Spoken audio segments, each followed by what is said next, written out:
E se uma inteligência artificial pudesse, tipo, simplesmente espionar uma agenda corporativa e notar que... Literalmente checar o Google Calendar ali. Isso, checar a agenda, ver que tem uma reunião de 2 horas marcada e usar esse exato tempo livre para silenciosamente reescrever o próprio cérebro e ficar mais inteligente. É genial e, bom, levemente assustador, né? Muito.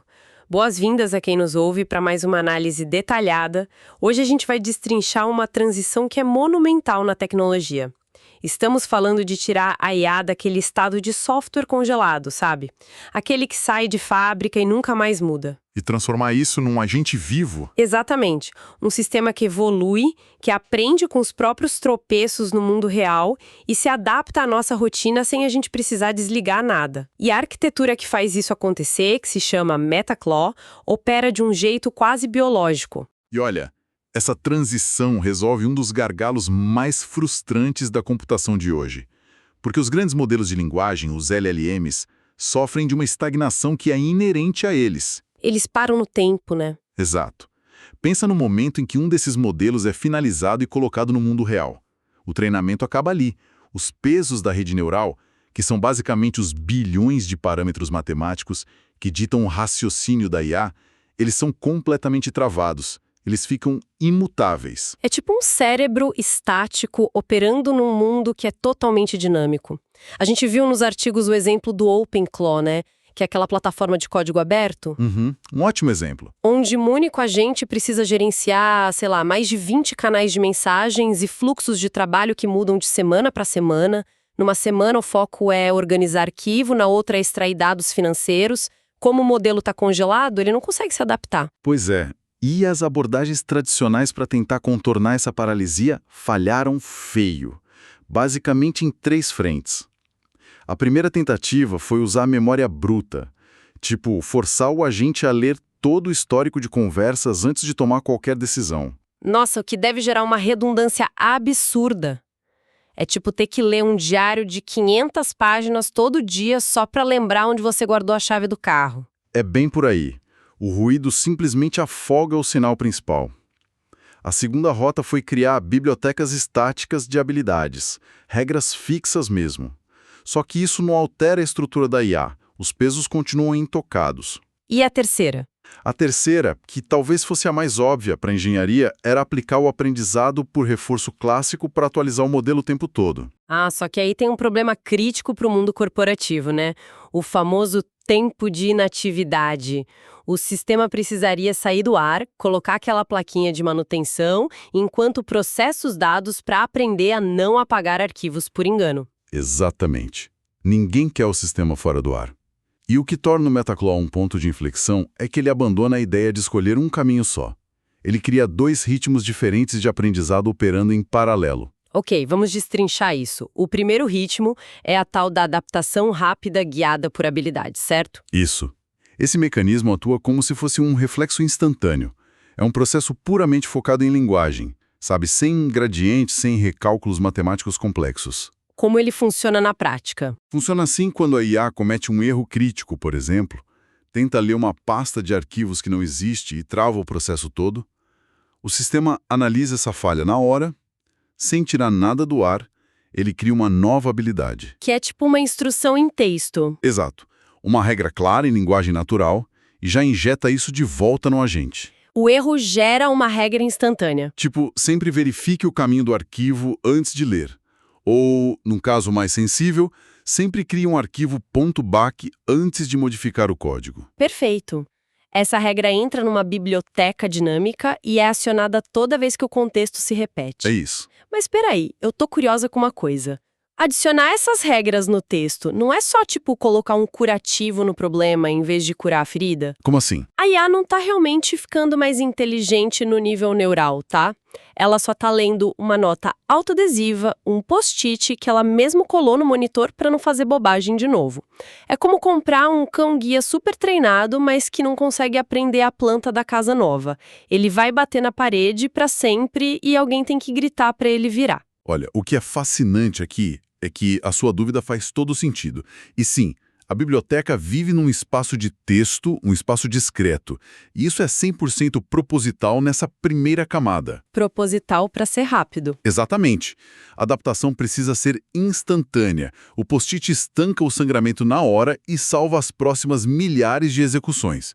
Mas claro, para a IA evoluir de verdade, a estrutura profunda precisa absorver isso. O post-it não pode ser a solução para sempre, e é aí que entra a segunda metade do sistema. O curativo garante a sobrevivência até a cirurgia, digamos assim, e essa cirurgia é o agendador oportunista ou otimização oportunista de política. Isso mesmo. É a fase onde a IA finalmente atualiza os pesos reais dela, os neurônios artificiais, usando o aprendizado por reforço na nuvem com uma técnica chamada LoRa. Que faz aqueles ajustes focados sem precisar de um supercomputador gigantesco, né? Exato, uma microcirurgia matemática. Mas alterar pesos exige processamento e, em teoria, tiraria a IA do ar. Para resolver isso, sem atrapalhar ninguém, entra em cena o OMS, o agendador oportunista de meta-aprendizado. E aqui é que a coisa fica realmente interessante. O OMS é tipo um detetive de inatividade. É uma ótima definição. Ele trabalha em segundo plano, caçando janelas de tempo para treinar sem competir com o seu trabalho. E ele usa 3 sinais para descobrir se você está usando o computador. Quais são? O primeiro são as horas de sono. Se o expediente acaba às 23 horas e volta às 7, ele sabe que tem uma janela enorme ali para atualizações pesadas. O turno da madrugada. E o segundo sinal? Inatividade do sistema operacional. Se não tiver movimento de mouse ou teclado por, digamos, 30 minutos, ele presume que você foi almoçar e abre uma janela de treino rápida. E se você mexer o mouse, ele pausa o treino em frações de segundo e te devolve o controle. Sensacional. E o terceiro sinal? É a tal integração com o Google Calendar que a gente comentou no começo.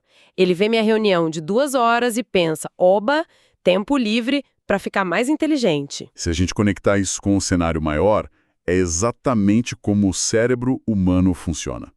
Durante o dia, a gente junta informações de curto prazo, os nossos post-its mentais. Ah, e durante o sono profundo é que a gente consolida isso, né? Exato.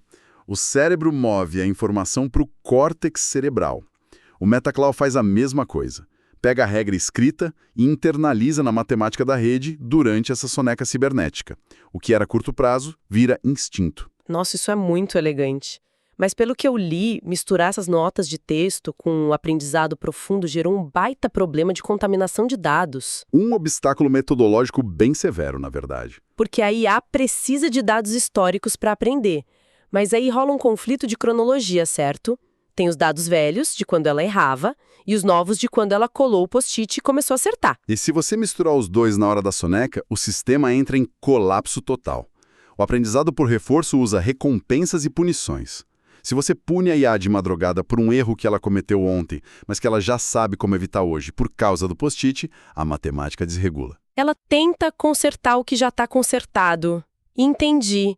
É como se um professor não pudesse dar nota 0 numa prova surpresa que ele aplicou semana passada, se ele só entregou o livro didático para os alunos hoje. Isso levanta uma questão importante, e a sua analogia é perfeita.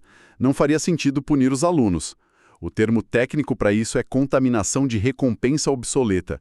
Treinar com dados antigos força a IA a voltar para um estado passado. E como eles resolveram isso? Com um versionamento de geração de habilidade. É uma divisão bem estrita. De um lado ficam os dados de suporte, que são os erros que geraram a regra, do outro, os dados de consulta. Que são só as ações que aconteceram depois que a regra entrou em vigor. Exatamente. A IA só é otimizada com base nessas ações mais recentes.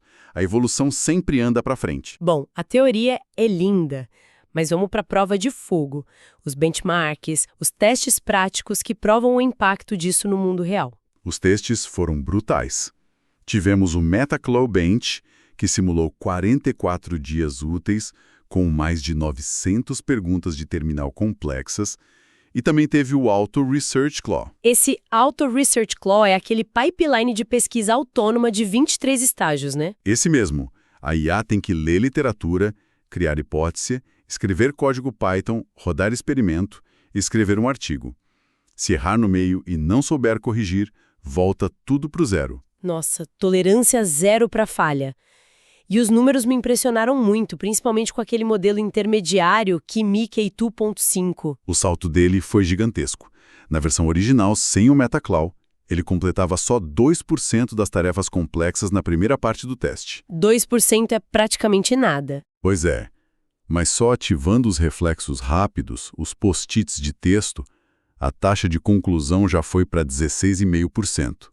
Uma baita diferença já. E quando liberou o aprendizado completo com a reestruturação dos neurônios durante a soneca, Aí disparou para quase 52%. Ele começou a operar num nível muito perto do GPT-5.2, que é um modelo infinitamente maior e mais caro. E no pipeline de pesquisa, só a injeção de habilidades reduziu as repetições de tarefas em 25%. a IA parou de ficar presa naqueles loops eternos tentando rodar um script quebrado. Tem até um estudo de caso muito bom contrastando o GPT-5.2 com o Kimi. Sim, é fundamental para entender por que as duas camadas são necessárias. No caso do GPT-5.2, teve um erro de backup.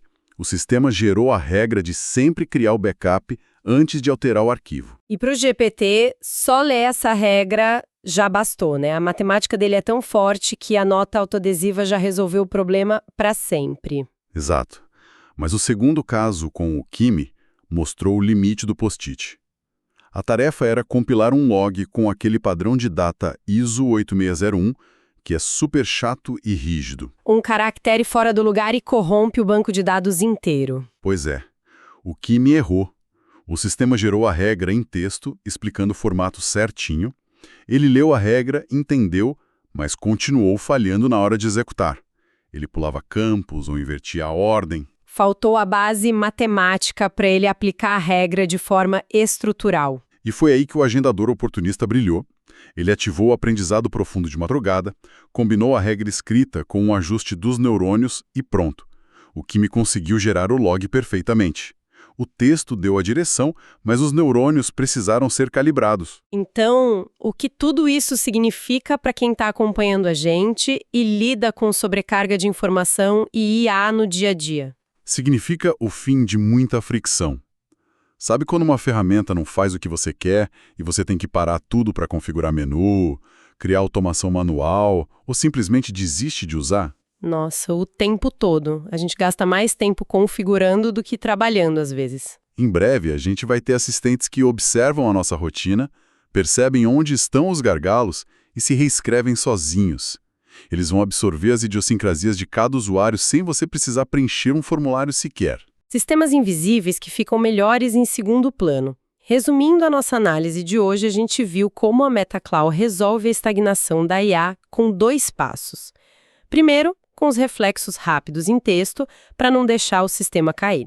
E segundo, usando a soneca cibernética para evoluir os neurônios, sempre separando os dados velhos dos novos para a avaliação ser justa. E sabe de uma coisa?